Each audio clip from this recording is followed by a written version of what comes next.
GST की जो दरें हैं वो हमने कम कर दी, हम लोगों को कह रहे हैं जी हमने कम कर दी, लेकिन वो दरें जो फिक्स करी थी वो किसने करी थी? ऐसा है वो कि ट्रंप ने तो करी नहीं थी, ना मैंने ना आपने, आपने करी होगी शायद, मैंने तो नहीं करी थी।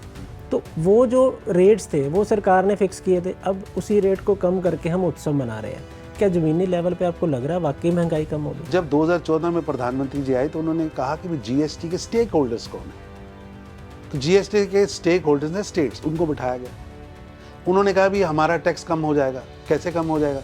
क्योंकि एक चीज़ पर पहले 33% 35% एक्साइज है, उसके बाद सेंट्रल सेल टैक्स है, फिर ऑक्ट्रे है, फिर एंट्री टैक्स है और फिर स्टेट टैक्स है। ये कुल मिलाकर एक बहुत बड़ा जाल था।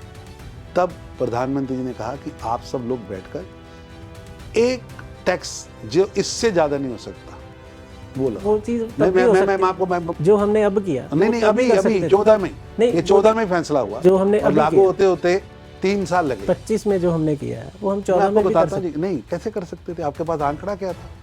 पहले तो जो पहले की टैक्स थी उससे जीएसटी कम थी। जैसे अभी स्टेट टैक्स थी 13%, 10% थी सीएसटी, उसके बाद आ जाइए लगभग 33% के करीब एक्साइज थी। ये कुल मिलाकर लगभग 49% टैक्सेस थे देश